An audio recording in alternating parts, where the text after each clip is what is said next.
Jadi habis itu udah bisa ngebanting berapa kali langsung poin tuh udah di atas. Wah di situ pelatih tuh langsung sampai diri ya kayak gitu. Biasa. Berubah jadi ibu rumah tangga. Oh, berarti di Setelah latihan ya sangar pol. Kalau nyuci nih sambil gerak. Kagak juga. Sambil ngebanting. Orang di luar silat pada nggak tahu sisi kelebihan cewek pesilat itu apa. Seperti apa sih yang bisa mendekati seorang Caca? Coba. Pastinya tuh yang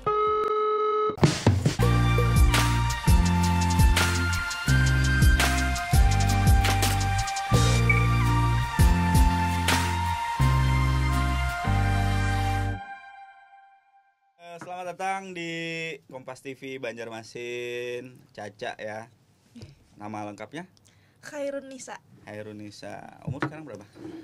Alhamdulillah 4 Januari tadi sudah 24.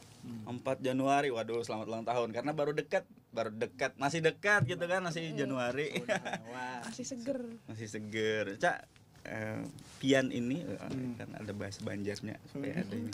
Dan ini seharian sebagai apa? Mungkin dikenalin dulu. Karena kan kalau kita tahu nih Caca ini atlet silat juga ya, dari apa? PSHT. Panjangannya? Persaudaraan Setia Hati Teratai. Hati Teratai. Nah, itu atlet silat udah berapa lama di situ? Untuk latihan PSHT-nya sendiri itu dari SMP kelas 1 sekitar tahun 2011. Karena dari situ tuh berawal dari eskul. Berkelanjutan sampai lulus SMK masih bertahan terus ke jalur yang ke prestasinya. Berarti emang udah lama, emang suka silat itu gak, Cak? Seiringnya waktu jadi tumbuh rasa cinta gitu. Jadi hobinya itu terarahkan gitu.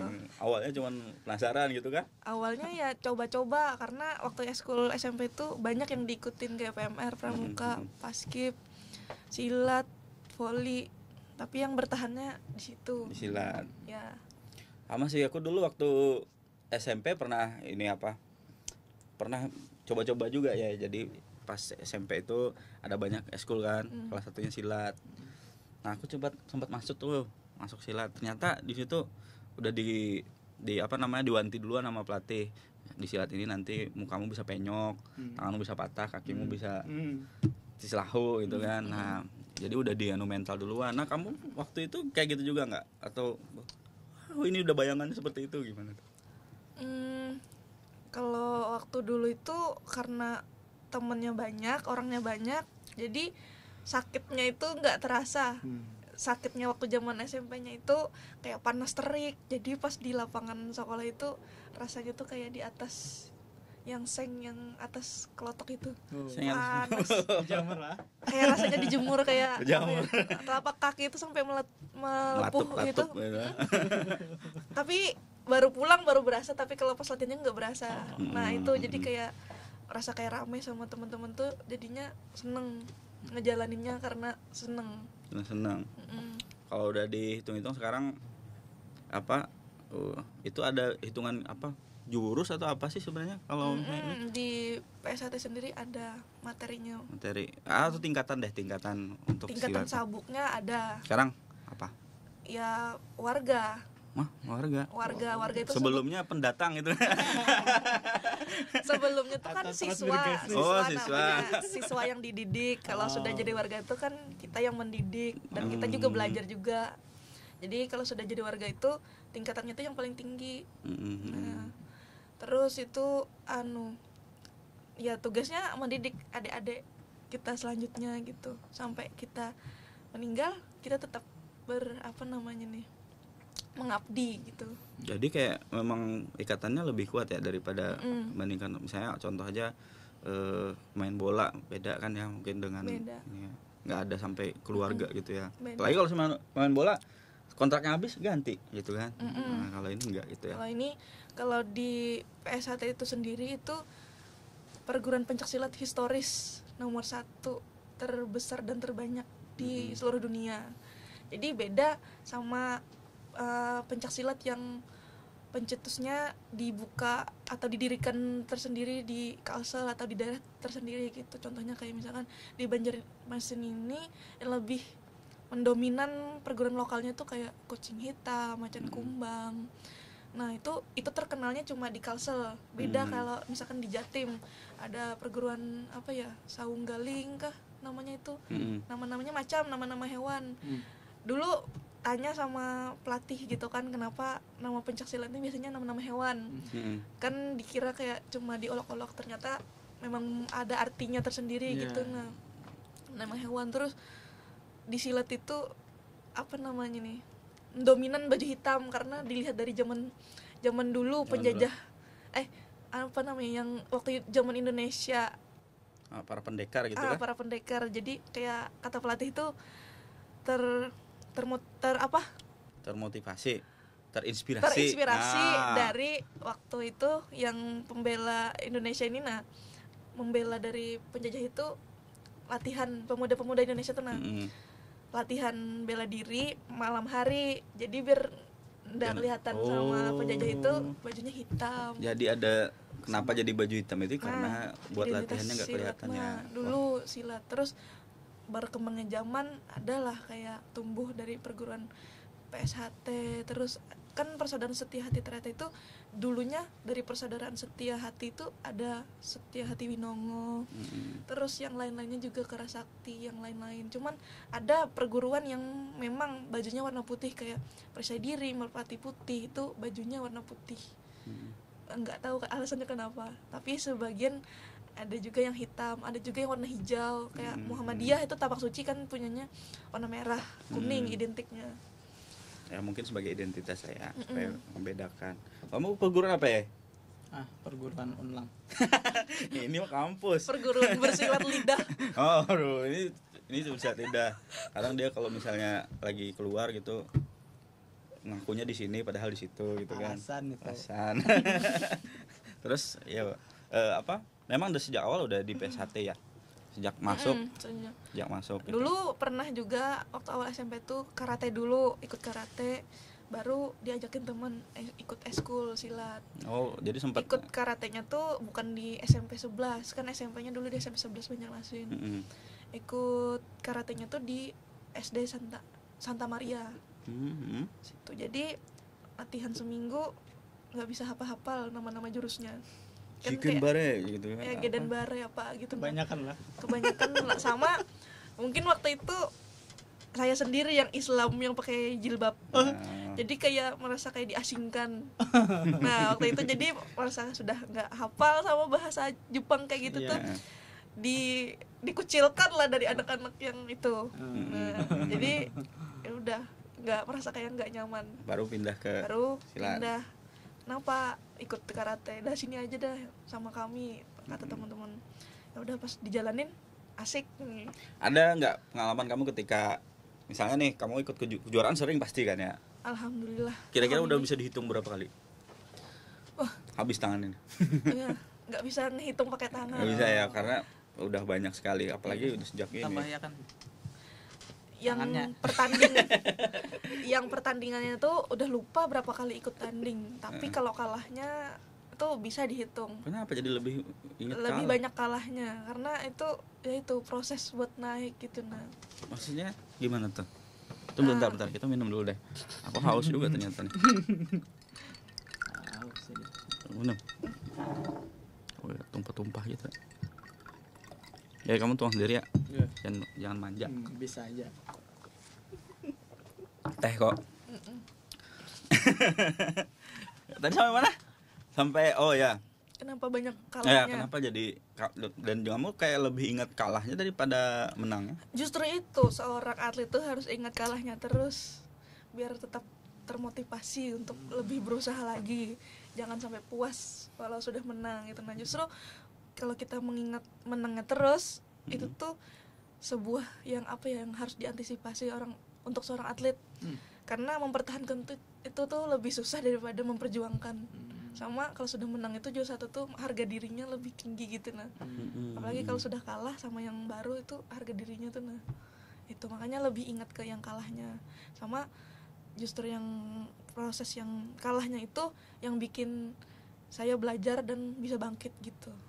Jadi memang apa ya, ya kalau kita lihat film-film kungfu gitu kan, ketika dia kalah, misalnya jagoannya nih kalah sama musuh utama, terus dia latihan gitu kan, terus untuk mengalahkan si jagoan si musuh misalnya gitu, kayak gitu ya jadinya. Berarti pernah ada siapa gitu yang paling membuat kamu termotivasi untuk menang gitu karena kamu kalah dengan dia? Boleh disebut, boleh enggak, atau ya siapa gitu kan? Atlet mana gitu? Dulu termotivasinya itu kan di PSAT kan sudah jadi warga, daripada nganggur, maksudnya tuh daripada nganggur nggak ada kegiatan sama sekali yang silatnya, itu lebih baik ikut juga ke prestasinya. Nah, latihan, cuman waktu tahun 2016 itu latihannya masih suka latihan, nanti nggak turun, nanti turun latihan, nanti enggak, jadi kayak malas-malasan gitu. Nah, masih belum ada motivasinya. Nah, terus pas pertandingan tahun 2016 juga itu pas coba ikut, walau persiapannya belum matang, itu tuh baru di situ kayak terpukul pas kalah, karena dari cibiran seseorang tuh yang yang terpikirkan oleh saya tuh itu yang bikin saya jadi bangkit, karena seorang beliau yang mengkritik negatif habis-habisan, itu yang memukul mental saya habis-habisan juga. Habis dari situ bangkit latihan, orang tidur latihan terus pas itu pun juga persiapan daftar polisi gitu kan, pas mau lulusan sekolah itu, jadi fisik itu bagus-bagusnya. Jadi latihan itu latihan buat persiapan CASIS, terus buat pertandingan. Jadinya pas udah gugur CASIS itu, pas pertandingan itu fisik saya tuh udah di atas lah. Jadi pas pertandingan bisa meraih medali pertama di Porprov, walaupun itu cuma menang sampai semifinal. Jadi juaranya tiga bersama. Dari juara 3 berarti bronze ya? Perunggu ya. Di situ dapat bonus 5 juta. Nah, di situ termotivasi lagi karena ada uangnya. Motivasi kedua tuh. Semua kayaknya termotivasi oleh itu. Berarti ini motivasi pertamanya apa tuh? Motivasi pertama tadi kritikan kan negatif. Kritikan. Terus pas sudah dapat uang, enak juga lah kayak ini. Nah, walaupun memang awalnya tuh sudah diwanti-wanti sama pelatih kalau mau jadi atlet itu jangan memandang uangnya dulu. Karena kalau kita ingin berjuang tuh berkorban waktu, tenaga, bensin uang. Nah, itu jadi jangan dipikirin itunya dulu. Kalau sudah sukses baru uang tuh mendekat gitu. Nah, sekarang udah tahun emasnya saya nih, baru ngerasain itu uang tuh mendekat gitu. Jadi sekarang maksudnya udah lebih banyak gitu ya, karena kalau kata Halti kita ngobrol 2022 jadi tahun emas ya, tahun karena emasnya banyak kan bagi saya. Tapi pas tahun 2020 tuh corona itu 2020 stop, turun itu sama lagi, sekali nggak ada pertandingan. Sama sekali nggak ada pertandingan, nggak ada latihan, banyak orang yang nikah. Nah, jadi si atletnya nikah gitu maksudnya. Iya, atlet-atletnya banyak yang nikah, terus pada lulus kuliah kan. Jadi teman-teman di prestasi itu pulang kampung, sudah lulus kuliah kan, pada merantau, mereka tuh balik lagi ke kampung halaman masing-masingnya itu nikah. Tapi kan jadi minim saingan. Ya, makanya ini kan di 2022-nya jadi tahun emas ya, pesaingnya tapi enggak juga sih. Tapi persaingannya tuh tetap ada karena generasi silat tuh ada terus. Karena pencak silat di Banjarmasin itu peminatnya banyak. Walaupun pertandingan di Banjarmasin nggak ada uangnya, itu tetap banyak ada-adanya yang ikut. Gitu ya. Berarti kita yang nggak tahu lah. Iyalah, kan kita bukan pesilat gitu. Bukan circle aja. Jadi kalau kita bayangkan lah Jet Li dulu Jet Li yang hebat gitu kan, sekarang sudah ada misalnya di zaman selanjutnya ada siapa namanya? Stephen Chow. Stephen Chow lebih ke komedi, ada Jackie Chan dan lain-lain. Nah, kemudian kan sekarang ada lagi ya, mungkin ya setiap orang ada masanya gitu ya, dan si juara akan terus lahir gitu. Si juara akan terus lahir. Betul. Sama seperti kayak orang sepak bola, akan ada Ronaldo yang lain kan nanti. Tapi ini atlet nasional belum? Kalau dibilang nasional belum, tapi kalau Platda bisa dibilang, karena Porprov tadi alhamdulillah bisa dapet emas. Jadi apa namanya nih, 4 emas yang diraih oleh Banjarmasin itu termasuk saya. Udah berapa emas? Banjarmasin memperoleh 4 emas. Enggak, kamunya? Oh, lupa ngitung. Waduh, berarti banyak. Lebih 10 gitu ya? Oh, kalau lebih 10 emasnya enggak sampai. Kalau bronze-nya banyak. Bronze-nya banyak. Pokoknya enggak sampai 10 dari masing-masing itu. Ada yang sampai kalah di final jadi juara 2. Di perunggu dapat perunggu, terus emasnya paling berapa, enggak sampai 10, pokoknya enggak sampai 10. Berarti pertandingan yang paling bergengsi yang pernah diikuti? Pertandingan yang paling bergengsi diikuti di bulan Agustus sama September tadi. Yang di bulan Agustus itu sempat bangga banget karena bisa dipanggil oleh tim pusat PSHT langsung untuk mewakili tim PSHT. Nah, di situ orang-orangnya yang ngisi kelas itu atlet cabutan, atlet terbaik dari setiap daerah. Karena tim PSHT pusat itu ngambil yang terbaik, kayak contohnya juara 1 Porprov Jatim yang kelas D Putra misalkan dari Surabaya ditarik. Tapi yang PSHT. Terus yang B Putrinya dari juara 1 Porprov Sumsel ditarik, juara 1 Porprov NTB ditarik. Atlet Seleknas yang kuat itu ada dari Makassar ditarik. Terus pelatih-pelatih bergengsi juga seperti Mas Denny, ikon PSHT, Mas Denny Afrisani, itu ditarik jadi pelatih beserta istrinya. Itu merasa kayak bangga, dan rasanya tuh kayak nggak bisa tidur pas dapat kabar itu tuh. Ini mimpi gua, gitu kan kayak. Terus nggak pernah sampai terbayangkan, terpikirkan bahwa bisa ikut pertandingan internasional, karena dulu seleksi buat prapon itu cedera, kayak nggak bisa ngelanjutin gitu. Nah, padahal kalau memang dilanjutin ya bisa, tapi waktu itu mentalnya belum terbentuk buat ngotot gitu. Nah, belum jadi kayak masih manja. Terus pas diberangkatkan ke Madiun, tes saya 10 hari di situ. Tinggal 10 hari di Jatim, di Madiun, di Padepokan PSHT itu kultur Jawa tuh sehari-harinya kayak lucu, beda sama suasana di Banjar. Yang asalnya nggak bisa bahasa Jawa udah hampir medok di sana 10 hari karena denger obrolan mereka tuh ngomong kayak gini. Terus kalau pagi mau berangkat latihan ke gedung seberang tuh jalanin perkampungan orang, terus sekolah-sekolah kan di dekat Padepokan tuh lagu-lagu Jawa, lagu Denny Cakna sampai Basmara itu. Jadinya kayak suara tuh walaupun kita bahasa Indonesia ngomongnya udah agak medok karena ikut-ikutan. Nah, terus pertandingannya itu namanya International Indonesia Open 2022. Anggapannya tuh event bergengsi tapi yang versi swasta. Karena yang juara satunya itu ditarik buat Seleknas gitu katanya. Nah, tapi waktu itu ya mungkin bukan rezeki, kalah di detik-detik terakhir, kebalik poinnya langsung, dan itu pakai peraturan baru silat. Dan itu pokoknya kena tendang, kena kepala, kena pukul atau saya yang mukul. Kena kepala. Nah, sedangkan peraturan baru itu langsung hilang 5 poin, dan itu kan poinnya kan kejar-kejaran tuh. Pas sudah kena kepala itu langsung habis poin, dan waktu habis di situ kebalik langsung poinnya, yang asalnya skornya itu tinggi poin saya kan? Jadinya kebalik kan. Di situ rasanya kayak terpukul, padahal harusnya menang, tapi ya namanya bukan rezeki, ya udah kalah. Tapi alhamdulillah bisa ikut menyumbangkan medali gitu. Nah, dan itu PSHT dengan keseluruhan medali itu, perolehan medalinya dapat juara umum. Di situ hadiah utama untuk 1 abad PSHT. Kan PSHT 1922 untuk tahun 2022.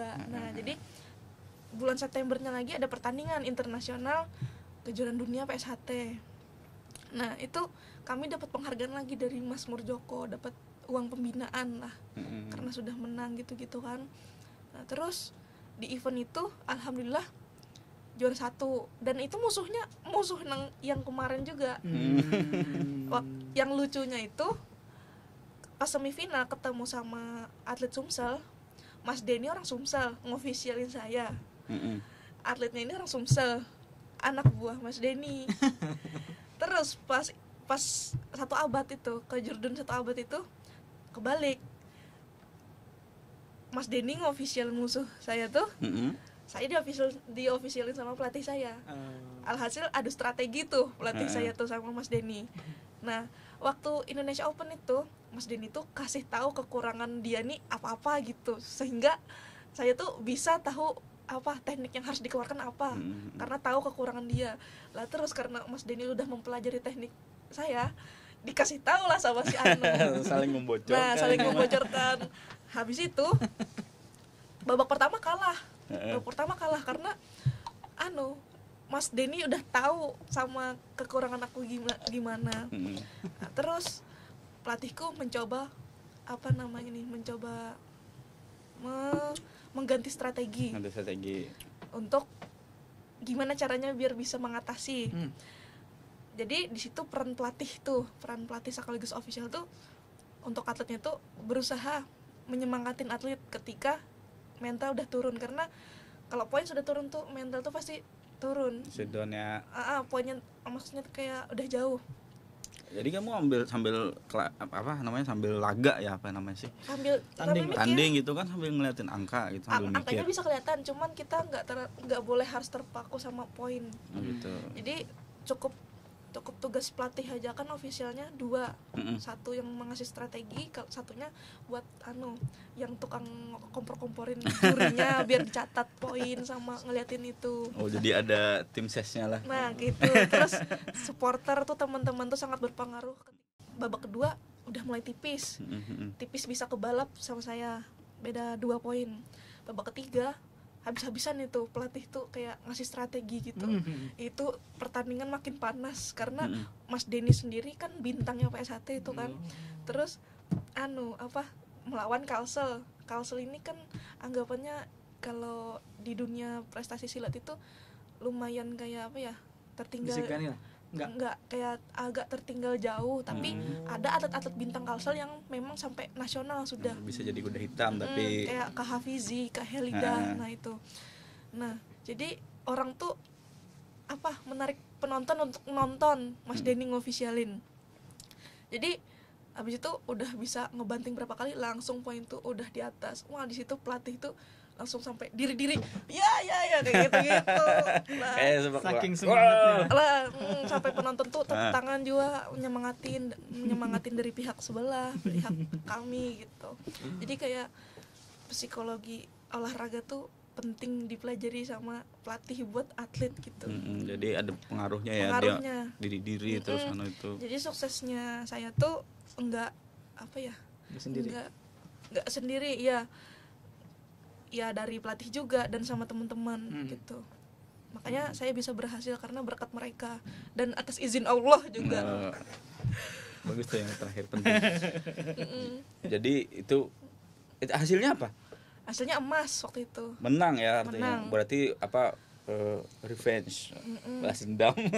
Nggak juga sih comeback lah kalau kita bilang kan. Epic comeback. Nah, makanya dikasih tahu pelatih tuh jangan menyerah sampai semuanya sudah berakhir, maksudnya kayak gong terakhir itu yang gong babak ketiga. Bisa babak ketiga selesai gitu kan. Nah, keputusan pemenang. Nah, itu jangan sampai menyerah.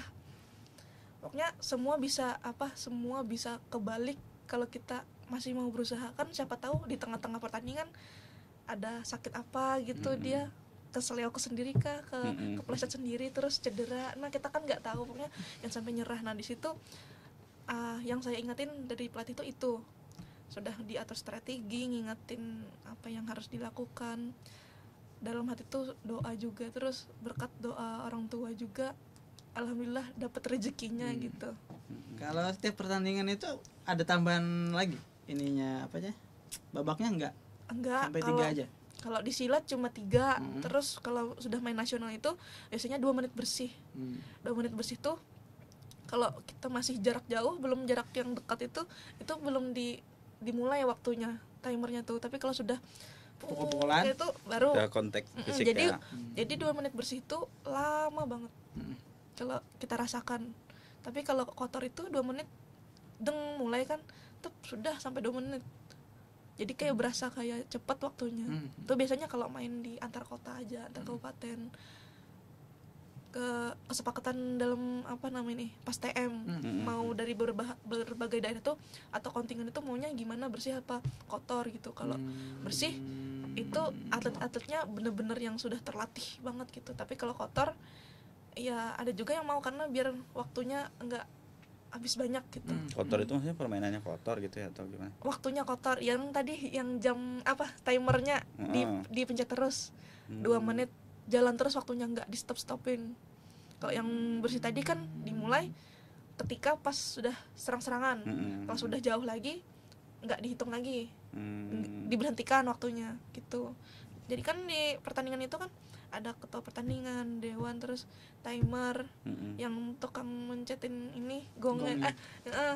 Gong dipencet. Nggak bunyi. Ada juga yang pakai tombol kayak gini kan. Nah terus ada yang tim medisnya gitu. Kalau bersih medisnya itu misalkan ada kejadian yang laka lantasnya misalkan, itu di stopin. Gitu. Jadi medisnya datang tuh ngobatin, itu nggak jalan. Tapi kalau misalkan kotor ada juga yang jalan waktunya. Jadi emang ini ya perlu strategi. Nah juga salah satu yang kamu bilang tadi sebelumnya kita ngobrol tuh emosi ya. Jadi emosi ya. Gimana tuh? Kadang kan kalau kita kelahi apa namanya bela diri gitu ya, kita kan harus ada emosi. Tapi ya tadi mungkin kalau misalnya kelewatan ya kacau bisa juga kan. Bisa pelanggaran karena dibela diri itu sendiri menurut saya pribadi memang harus ada emosinya, karena kalau kita nggak pakai emosi itu tuh kayak nggak ada keluar tenaganya, tapi lebih terkontrol dan terarahkan emosinya. Kalau semisal kita nggak terarah emosinya, ya tadi serangannya kelewat batas gitu, jadinya pelanggaran. Kalau di kehidupan sehari-hari nggak keterapkan nggak itu? Nggak. Loh? Kalau kan nggak boleh. Nggak, kan? Maksudnya gini, ketika kehidupan sehari-hari lagi marah juga kepakai untuk nahan emosi gitu kan. Bisa juga cuman apa ya, lebih kayak ya betul lebih dulu kayak ya. lebih ya kan? Kayak nahan itu. Cuman kalau dipakai buat kelahi sama teman atau apa gitu, rebutan orang, enggak kelahi karena apa, teman nggak bayar hutang, enggak gitu ya. Tapi pernah pengen mukul orang gitu di luar dari pertandingan?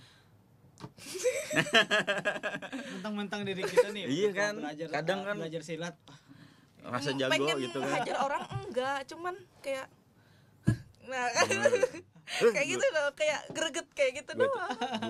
Kebawa emosi, tapi ya balik lagi kayak cuma kayak gitu doang. Nah itu manusiawi kayak gitu. Tapi misalnya Kakak pernah juga kan kayak gitu? Iya sih. Tapi kan aku nggak mikirin bakal nanti akan tendangan kerbang macan kumbang gitu, nggak mikir. Cuma paling gue lempar kursi gitu kan. Emang macan bisa nendang ya?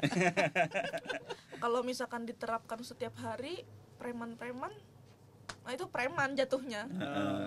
Kalau kami kan jatuhnya kayak atlet gitu kan, terarahkan. Atau pernah lihat orang gitu atau teman dijahatin orang nih, kayaknya pengen nolong gitu. Kalau saya pribadi waktu itu pernah mencoba nolong, tapi ya namanya kalah fisik sama cowok. Jadi ya hilang itu tuh pas lari, karena waktu itu tuh di dekat rumah itu ada kejadian penipuan HP. Nah jadi orang itu dari Masjid Jami itu ikut nebeng pulang.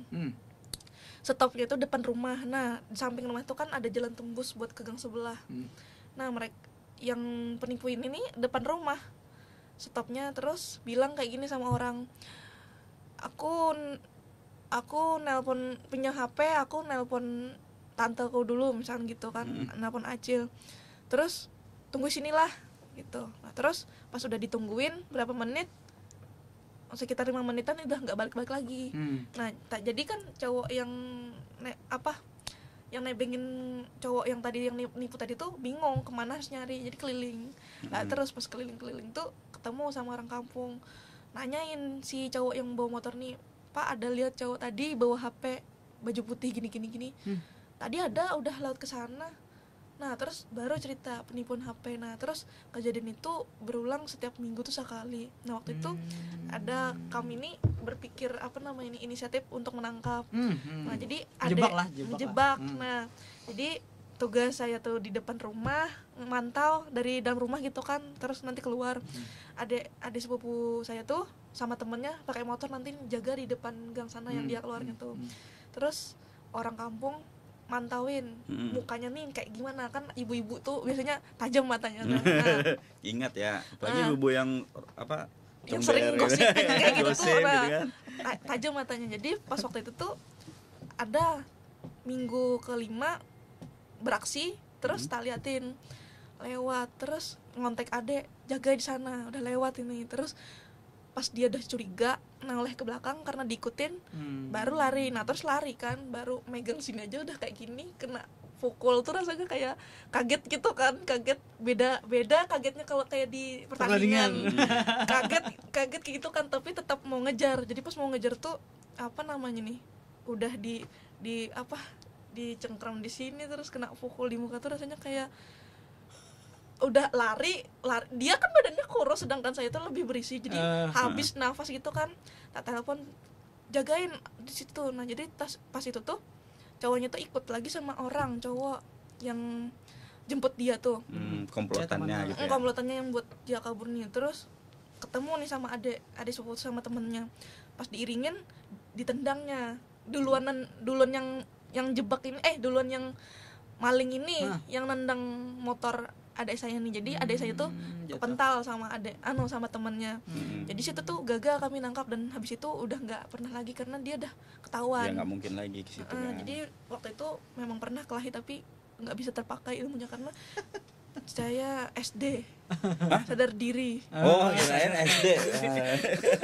Cewek kalah fisik, kalah kalah. Tapi keren ya karena kalian itu ya di satu sisi sih memang membahayakan karena kan melakukan kalau orang nilai ada yang bilang bertindak sendiri, tapi semangatnya itu keren karena mau menumpas kejahatan gitu kan dengan ini. Udah pengen cuman apalah daya nggak bisa ngejar karena bobot badan yang segini, ngejar yang cowok badan kurus yang kenceng larinya. Jadi waktu itu cowok yang kehilangan HP itu rata-rata kayak sabar, ikhlas, kayak kayak ya udahlah terima. Mungkin nangis cuman nangis karena kayak merasa kehilangan gitu kan. Ya cowok nangis juga hilang HP. Mungkin kehilangan kenangan di HP-nya. Kan yang HP-nya mungkin nggak berharga tapi isi di dalamnya mungkin. Nah itu jadi nangis kan, terus trending topik itu di kampung. Jadi mungkin yang malingnya itu nggak berani lagi lah situ karena takut mukanya udah ketahuan, udah diingat sama orang, terus badannya tuh kan udah diingetin sama orang-orang juga postur badannya gimana gitu. Makanya tapi karena dia sering situ ya, berkali-kali ya, 5 kali seminggu sekali di hari yang berbeda dalam setiap minggunya tuh. Makanya pas minggu terakhir baru itu, soalnya pas minggu keempat, ketiga, 2 yang pertama tuh nggak sadar sama sekali karena yang si cowoknya ini kayak keliling yang bukan yang malingnya bukan, tapi cowok yang nganterin pakai motor nih keliling nggak mau tanya-tanya sama orang. Nah pas udah sejam berlalu keliling ditanyain sama orang kampung, kamu ngapain di sini gitu kan. Mantau dulu ada yang si korban itu yang si cowok yang pakai motor yang pertama yang ditumpangi. Nah tuh kejadiannya di Pakauman, di kampung saya. Nah ya kalau sekarang ngapain? Kalau sekarang ini kan karena bulan November tadi dapat emas di Porprov Kandangan. Asik. Jadi bulan ini fokus untuk program untuk seleksi daerah untuk tiket ke Prapon. Tapi belum diaturkan kapan selekdanya, tapi kalau infonya untuk Praponnya sendiri itu udah ada bulan 6 di Sumatera Utara, Aceh sama Sumatera. Kamu memang kayak mikir tanding terus ya atau gimana sih? Ngalir aja Kak. Ngalir ya. Kalau misalkan ada rezekinya lanjut gitu. Kalau keseharian emang apa? Kalau kesehariannya ya sebagai apa ya, dulu sebelum tesnya di Madin itu kerjanya honor olahraga guru ya, honor guru. Terus karena mikirnya gini, karena Agustus, September, November, Desember itu banyak pertandingan, gimana off aja dulu ngajarnya. Karena sekarang kan katanya kalau honor itu dihitung SK-nya itu 2 tahun ngehonor pakai ijazah S1, sedangkan waktu itu ya masih kuliah gitu kan, percuma aja SK-nya menurut saya kan. Jadi udah off aja dulu ngehonor, fokus target ini gitu kan. Jadi sambil latihan itu ngonten kayak ngerekamin gerakan sendiri sama teman-teman gitu, diedit gitu kan, teknik tendang lonte gini, tendang sabit tuh gini pakai video pendek aja, enggak YouTube, enggak short video, di snack video, di TikTok, Reels IG. Itu tuh di snack video waktu itu menghasilkan uang. Jadi ini mengarah ke konten kreator ya. Nah, ke konten kreator di situ kayak keenakan konten daripada kerja, karena waktu itu mikirnya gini, ke Sungai Andai ngehonor capek gitu kan, bensin terus gajinya 500 ngehonor kan, memang segitu pasarannya kalau ngehonor. Terus kalau aku ngonten 1 bulan kan misalkan $50 kan 5.000. Tapi kalau dapat viral bonus, nah itu yang luarannya yang kayak banyak, ada yang sampai dapat waktu itu 3 juta karena viewersnya tuh berapa ribu gitu kan. Terus kalau live itu 1 jam, terus kayak versus sama orang tuh kalau kita menang dapat lagi uang tambahan. Terus dari live itu dikasih orang gift gitu tuh, jadi enakan ngonten kayaknya daripada jadi kalau ngonten kan lebih bisa fokus nih latihan. Iya sih, seneng latihan, jadi sambil jadi sampai sekarang senengnya ngonten, terus yang menghasilkan dapat uang itu. Terus ya kesadarannya bikin video latihan sendiri, diedit gitu, terus mencapai target segini-gini videonya, sebulan 15 kali video gitu, terus ada live-nya. Nah itu jadi niat mau ngehonor lagi tuh nantilah setelah keluar ijazah S1-nya. Biar dihitung gitu ya maksudnya. Jadi biar enggak, kalau butuh tim bisa nih meditor kalau mau.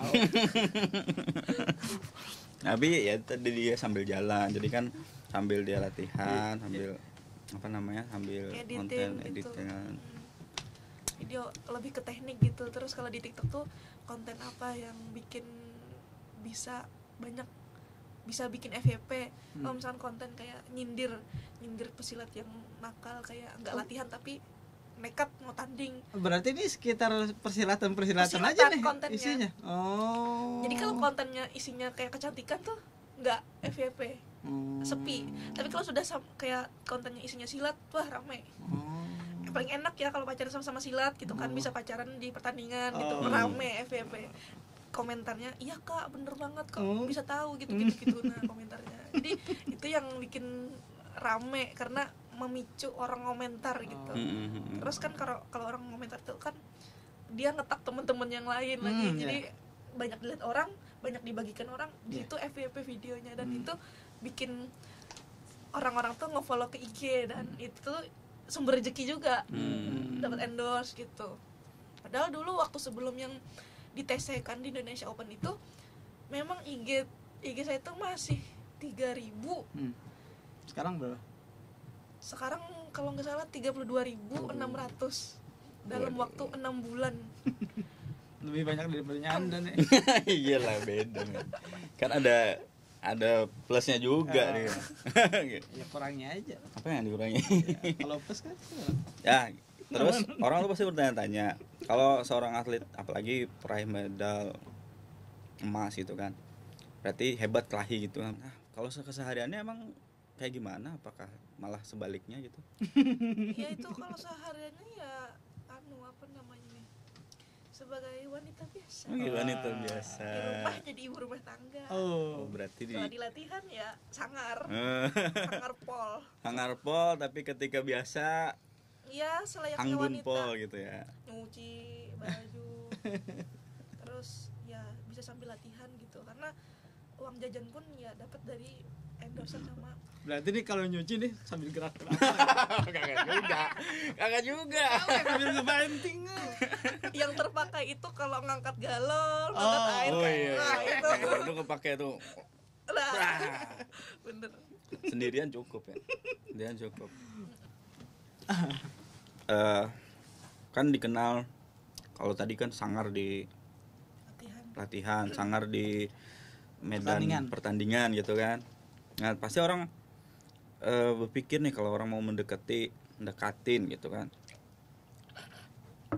Seperti apa sih yang bisa mendekati seorang Caca yang seorang atlet gitu kan. Pastinya tuh yang nggak jauh beda sama yang diinginkan wanita-wanita pada umumnya. Apa tuh? Contohnya yang nggak kasar, yang tutur ucapannya kalau ngomong itu sopan, jelas itu. Terus fisik, iya. Fisiknya harus gimana? Harus kayak Adera atau gimana? Oh enggak, kayak ada enggak. Fisiknya tuh ya minimal rapi, berpakaian sama bersih gitu. Dan posturnya tinggi daripada saya. Kalau masuk kita. Makanya dari tadi bilang circle-circle-nya tuh kayak apa tadi abdi negara, iya, di PSAT, di silat, harus banget ya PSAT ya.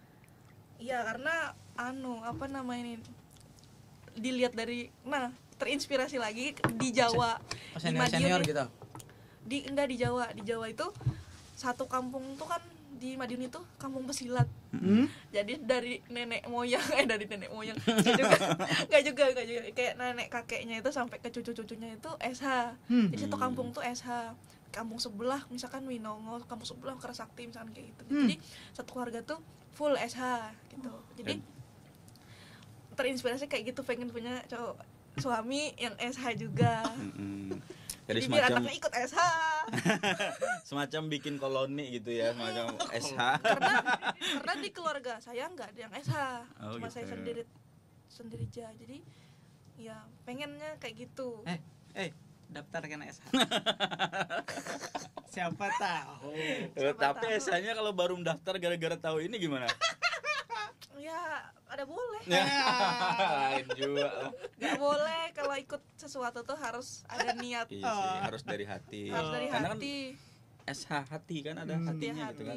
Kalau menjalaninya setengah-setengah, semisal termotivasi karena ada cewek cantiknya, terus kalau cewek cantiknya hilang, ikut hilang juga lah, nggak boleh. Iya.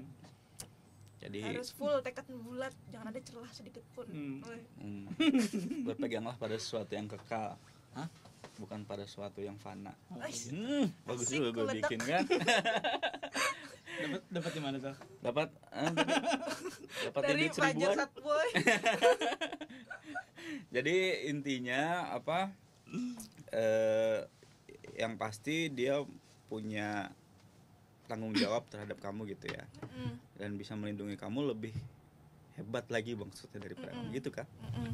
Lebih betulnya ya seperti yang kakak bilang. Nah itu artinya kalau mau mendekati kamu harus punya confident ya, confident dirinya sendiri dan juga confident untuk diri kamu. Menarik sih, karena ya orang tuh pasti bertanya kan kalau misalnya, waduh gimana sih mendekati itu, dia kan minder akhirnya. Apalagi kalau ya nggak terlalu bisa mendapatkan hati, nggak bisa berjuang kayak nggak ada effortnya gitu. Nggak ada effortnya. Harus ada effort ya.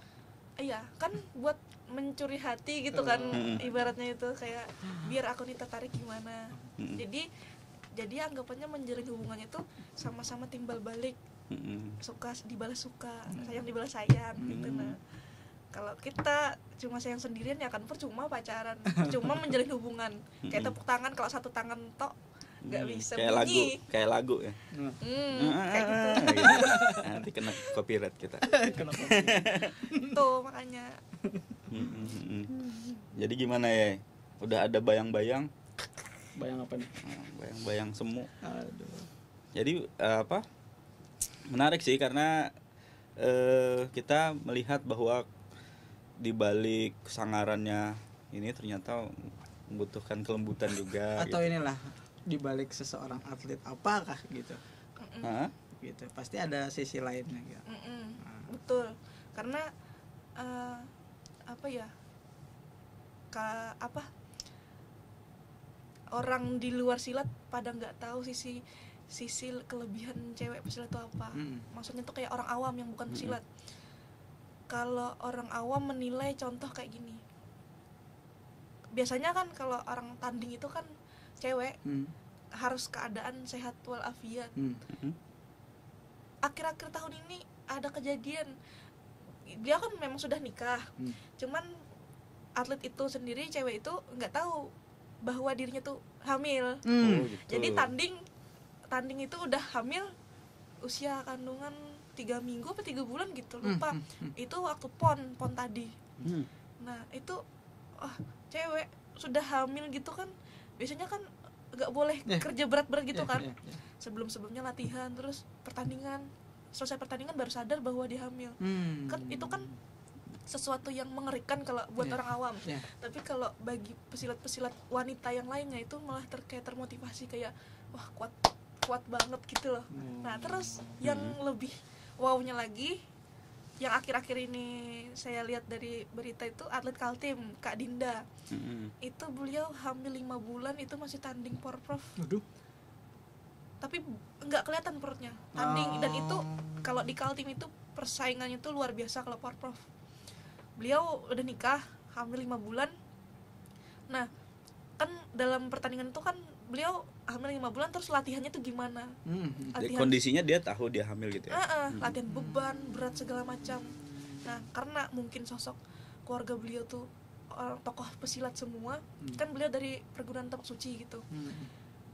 Kakak beliau sendiri atlet nasional, Iqbal Chandra itu punya istri atlet pelatnas juga, Kak Sarah Triamonita, orang Jatim.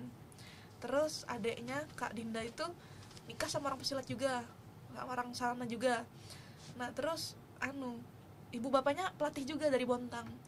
Jadi saling support satu keluarga tuh, jadinya kayak enggak ada kepikiran kayak takut-takutnya, dan atas izin Allah beliau bisa tanding dalam keadaan hamil. Nah itu apa ya, motivasi ya iya juga, cuman lebih ke apa ya, kagum wanita sekuat itu kok bisa tanding gitu loh.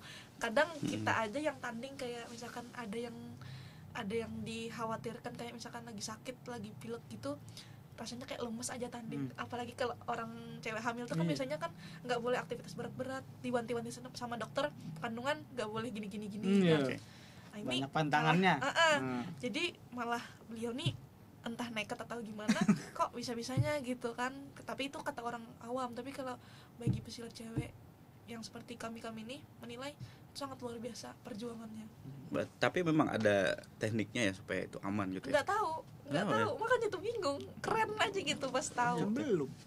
Enggak, maksud gue gini, gitu berarti ada sesuatu yang bisa membuat itu tidak seperti yang dikhawatirkan oleh orang awam gitu. Mungkin kan. karena badannya kecil jadi nggak terlalu kelihatan. Gitu. Karena memang badan beliau tuh kecil dengan postur segitu, BB kelasnya itu beda dari kami yang kelas besar. Jadi mungkin kayak nggak kelihatan perutnya besar gitu. Jadi memang apa ya, mindsetnya beda ya, dan jadi itu tidak semua bisa terus dipahami. Terus beliau kalau di luaran itu ukti lah. Tapi kalau di tanding itu wah sangar pol. Jadi pesilat wanita tuh memang seperti itu, cantik kayak apa ya, jangan dikira kayak covernya tuh ini pesilat nih tomboy, enggak. Sekarang itu zamannya tuh kayak cewek tuh cantik, feminim, tapi ikut silat juga. Ada yang kayak tinju gitu kan, nggak sangar. Tapi kalau beda lagi kalau atlet dayung, atlet apa lagi lah, itu udah kelihatan fisiknya kayak wah laki banget. Iya, berotot lah gitu. Nah kalau di silat ini kan kayak cabur silat sendiri kan, misalkan dia jilbaban tertutup kan, ada misalkan dia pakai baju syar'i tertutup, jadi nggak terlihat sisi gelapnya di tanding itu kayak gimana sangarnya. Nah itu yang banyak belum diketahui sama orang awam. Tapi kalau bagi orang pesilat yang seperti kami itu sekarang udah hal-hal yang apa ya, udah biasa. Karena sekarang cewek itu berlomba-lomba buat apa ya, ya untuk mempercantik diri, tapi tetap mempercantik diri dengan apa, kecantikan sama di prestasinya juga ditambahin gitu. Paket lengkap jadinya. Jadi kamu pada suatu saat bisa jadi si apa namanya, kalau di dalam rumah tangga bisa jadi the guardian, tapi bisa jadi apa namanya, kalau ibu-ibu apa ya, di healing dan ini kan. dan pengayom dan pengasih sayang gitu ya. Paket lengkap tuh. Aduh. Makanya itu niatnya tuh kayak apa ya, pengen punya mencetak keluarga yang pesilat juga, jadi biar bisa ke depannya nanti jadi atlet jadi pelatih buat anak sendiri yang jadi atlet nanti gitu, diarahkan tuh. Itu kan, impiannya ya. Basic saya kan kuliah jurusan pendidikan olahraga. Udah 50% nih, udah bisa mencakup program latihan atlet untuk anak sendiri nanti. Asik. Terus dibekali dengan dulu jadi atlet juga kan bisa mengarahkan gitu. Dulu mama gini loh. Dulu mama gini loh. Ini medali mama. Iya, medali mama. Jadi nggak usah nunjukin ini dulu si Anu dia udah langsung diri sendiri. Jadi lebih sombong. Iya. Iya, bisa nyombongin tiap hari jadinya. Nggak cuma kita yang disombongin jadinya. Oke deh, terima kasih Caca udah nyediain waktu di Kompas TV Banjarmasin. Tentunya banyak sih hal-hal menarik dari Caca yang kita belum gali. Apa tadi kamu bilang kita spill ya? kita telisik dan kita lihat. Tentunya kita harapkan sih impiannya tercapai. Terus punya lebih banyak prestasi. 2022 jadi emas, mungkin kalau di atas emas apa ya, platinum ya. Iya. Nggak ada sih kalau di medal, tapi ya mas mungkin putih aja. Tapi ya tetap berjaya. Ya lebih meningkat lagi 2023. Semoga bisa kalau atau internasional. Internasional? Ya, internasional sih. Lagi muda, masih muda. Rezekinya. Masih muda kan? Berapa tadi umurnya? Umurnya 24. Nah, masih muda, masih ini. Ya itu masih kayak masa keemasan gitu. Iya, masih keemasan. Emailnya apa? Email. Bukan jadi email. Sosial medianya IG sama TikTok sama Caca_Khairunisa. A-nya 2 yang terakhirnya. Jadi bisa kalau mau kepo soal Caca bisa di situ ya. Oke, terima kasih Caca ya atas waktunya dan sampai jumpa di lain kesempatan. See you guys.